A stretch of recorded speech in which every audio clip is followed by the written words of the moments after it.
তেছুৱা উদাহৰণ 1 টো যদি আমি চাও আমাক প্ৰশ্ন কি দিছে যদি tan a = 4/3 তেন্তে এই কোণৰ আন ত্ৰিকোণমিতিক অনুপাতবোৰ উলিওৱা তাৰ মানে ত্ৰিকোণমিতিক অনুপাত টোটাল আছে 6টা তাৰে কেটা দি আছে এটা দি আছে বাকি কেটা উলিয়াম 5টা উলিয়াম বাকি 5টা উলিয়াবলৈ হলে মনত ৰাখিবা আমি যিকোনো ত্ৰিকোণমিতিক অনুপাতৰ মান উলিয়াবলৈ হলে আমি বাহু তিনটাৰ মাপ জানিব লাগিব তে এটা ত্ৰিকোণমিতিক অনুপাতৰ যেতিয়া মান দিয়া আছে তাৰ পৰা আমি দুটা বাহুৰ মাপ পাই যাম হল দুটা বাহুৰ মাপ পাম আৰু তৃতীয় বাহুটো উলিয়াম কেনেকৈ পাইথাগোৰাছৰ সূত্ৰ প্ৰয়োগ কৰি আমি তৃতীয় বাহুটো উলিয়াই ল'ব লাগিব আমাক কি দিয়া আছিল এটা ত্ৰিকোণমিতিক অনুপাতৰ মান দিয়া আছিল ন তে প্ৰথমতে আমি ত্ৰিভুজটো আঁকিছো তাৰ নাম হল ABC আমি নাম দিছো ধৰো ABC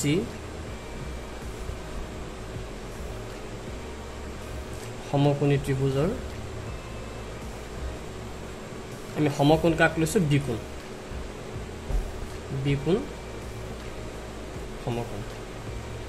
ঠিক আছে ABC সমকোণী ত্ৰিভুজৰ বিকোণ হ'ব সমকোণ আৰু আমাক দিয়া আছে কাৰ মান চোৱা দিয়া আছে কাৰ মান tan a = কিমান আছে 4/3 দিয়া আছে tan a = কিমান আছে 4/3 দিয়া আছে হল তাৰ মানে tan ৰ সূত্ৰটো মই কি কৈছিলো tan ৰ সূত্ৰ কি কৈছিলো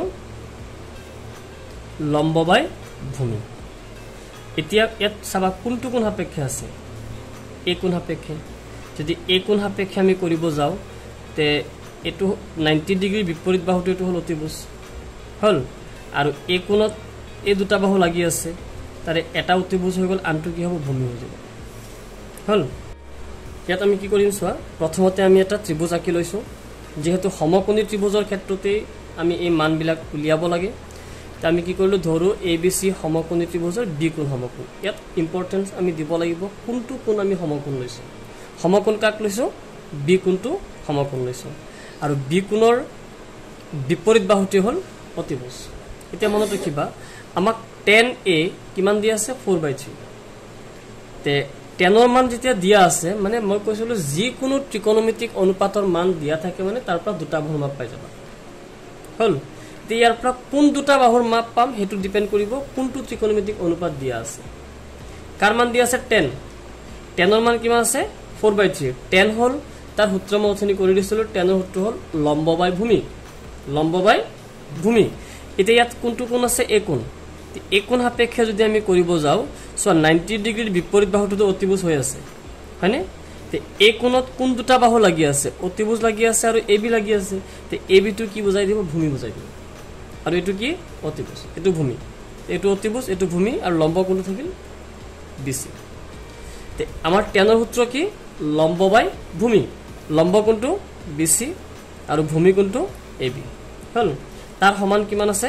4/3 তাৰ সমান আমি কি ধৰিলাম k ধৰিলাম কিয় k ধৰিলাম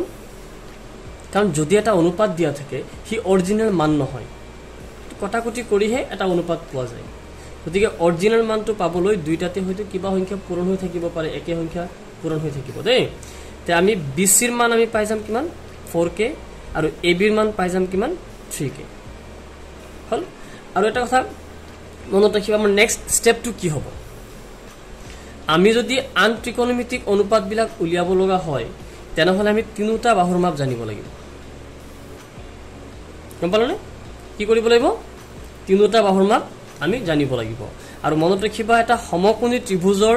যেতিয়া দুটা বাহুৰ মাপ দিয়া থাকে আমি 3 নম্বৰ বাহুটো উলিয়াবলৈ পাইথাগোৰাছৰ সূত্ৰ প্ৰয়োগ কৰিব লাগে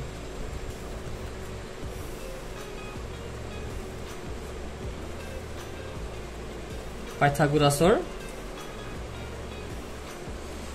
উপপাদ্য মতে পাইথাগোৰাছৰ উপপাদ্য হল অতিভুজ স্কয়াৰ সমান লম্ব স্কয়াৰ প্লাস ভূমি স্কয়াৰ অতিভুজ কোনটো আছে বি কোণৰ বিপৰীত বাহুটোৰ অতিভুজ মানে কোনটো আছে AC হল সমান এটা বাহু স্কয়াৰ প্লাস আনটো বাহু মানে লম্ব স্কয়াৰ প্লাস ভূমি স্কয়াৰ লম্বটো কোনটো আছে BC আৰু ভূমি কোনটো আছে AB হৈছে এতিয়া BC ৰ মাপ আমাৰ হাতত দিয়া আছে কিমান 4k তাৰ ওপৰত কি আছে স্কয়াৰ AB ৰ মাপ কিমান আছে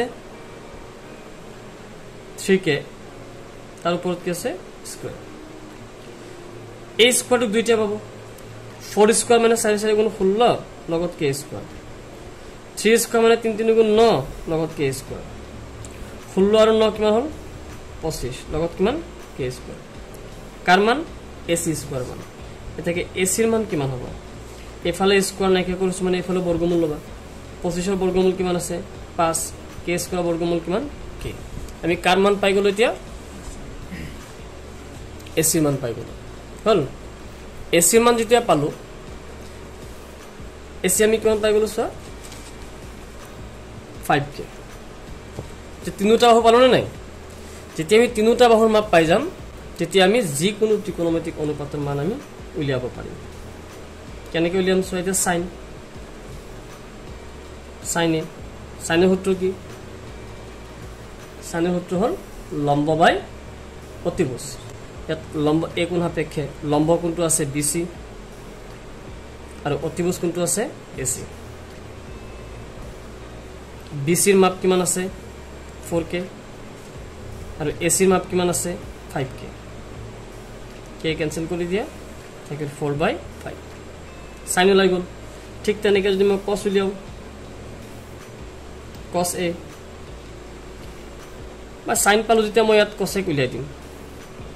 শর্টকাট মাৰি দিছো সো cosec ৰ মান কিমান হ'ব সাইন যিমান হৈছে cosec তাৰ উল্টা সাইনৰ মান হৈছে 4/5 তে cosec কিমান হৈ যাব 5/4 বুজিলানে cosৰ সূত্ৰ হল cosৰ সূত্ৰ ভূমি বাই অতিভুজ ইয়াত ভূমি কোনটো আছে AB আৰু অতিভুজ কোনটো আছে AC AB ৰ মাপ কিমান পালা 30k আৰু AC ৰ মাপ কিমান পালা 5k k ক্যান্সেল কৰি দিলে থাকিব 3/5 এটো কাৰ মান cos আৰু cosৰ বিপৰীতটো হল sec এটাকে sec cosৰ বিপৰীত কোন আছে sec cosৰ মান কিমান পাইছা 3/5 তে secৰ মান কিমান হ'ব 5/3 আৰু কোন থাকিল tan দিয়া আছে ন আৰু কোন থাকিল cot a cotৰ সূত্ৰ হল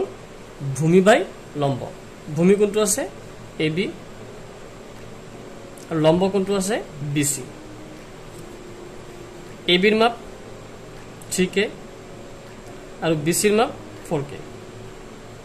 k ক্যান্সেল কৰি দিলে থাকিব 3/4 ঠিক আছে আটাকিটা ওলালে নাই এটা দিয়া আছিল বাকি পাঁচটা আমি উলিয়াই দিছো হল তো বিকল্প যদি আমি আৰু এটা পদ্ধতি কৰিব যাও শৰ্টকাট ওলাই যাব কেনেকৈ ওলাব সা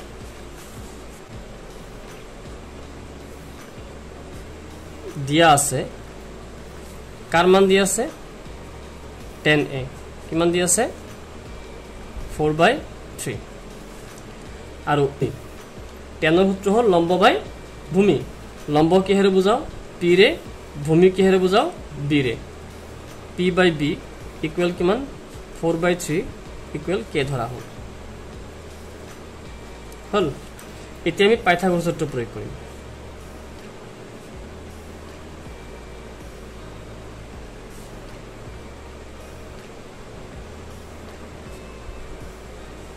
পাইথাগোৰাছৰ উপপাদ্য মতে অতিভুজ কোণ এটা আমি কি পালো যেতিয়া এটা ত্ৰিকোণমিতিক অনুপাতৰ মান দিয়া থাকে তাৰ পৰা দুটা বাহুৰ মাপ পাই যাও ইয়াত মই এটা বস্তু নিলিখিলো p ৰ মান হ'ব কিমান 4k আৰু b ৰ মান হৈ আছে 30k তে পাইথাগোৰাছৰ সূত্ৰ মতে এতে h আমাক লাগে অতিভুজ স্কয়াৰ সমান লম্ব স্কয়াৰ প্লাস ভূমি স্কয়াৰ হল p ৰ মাপ কিমান আছে 4k তাৰ ওপৰত স্কয়াৰ দি দিয়া প্লাস b ৰ মাপ কিমান আছে 3k তাৰ ওপৰত স্কয়াৰ দি দিয়া টু স্কয়াৰ কৰিলে 4 4 গুণ 16k স্কয়াৰ 3 3 গুণ 9k স্কয়াৰ 16 আৰু 9 যোগ কৰিলে 25 লগত k স্কয়াৰ কাৰ মান h স্কয়াৰ মান 25k স্কয়াৰ এটাকে h ৰ মান হৈ যাব 25 বৰ্গমূল কিমান 5 লগত কিমান k হৈ গল শর্টকাট হৈ গ'ল কিন্তু এতিয়া গম পাইছা নাই এতিয়া বাকি ত্ৰিকোণমিতিক অনুপাত উলিয়াব লাগে এতিয়া আমি যদি সাইন উলিয়াব যাও সাইনৰ সূত্ৰ কি আছিল সাইনৰ সূত্ৰ লম্ব বাই অতিভুজ অৰ্থাৎ p/h p ৰ মান কিমান পাইছো 4k আৰু h ৰ মান 5k k কেনসেল গলে 4/5 এটাকে সাইনৰ বিপৰীত কোন আছিল cosec cosec কিমান হ'ব 5/4 sin যদি 4/5 cosec কি হ'ব 5/4 ঠিক তেনেকে উলিয়াম cos cosৰ সূত্ৰ হল d/h মানে ভূমি বা অতিভুজ d/h ভূমি কোনটো আছে 5k আৰু h মানে অতিভুজ কিমান পালো 5k k কেনসেল 3/5 কাৰ মান cosৰ মান cosৰ বিপৰীত কোন sec তো secৰ কিমান হ'ব cos যদি 3/5 আছে sec হৈ যাব 5/3 ঠিক আছে আৰু কোন থাকিল tan দিয়া আছে আৰু থাকিল cot tan ৰ সূত্ৰ হল p/b cot হ'ব গৈ b/p b ৰ মান 3k আৰু p ৰ মান 4k k কেনসেল কৰি দিলে 3/4 ঠিক আছে মনত থাকিব না এতিয়া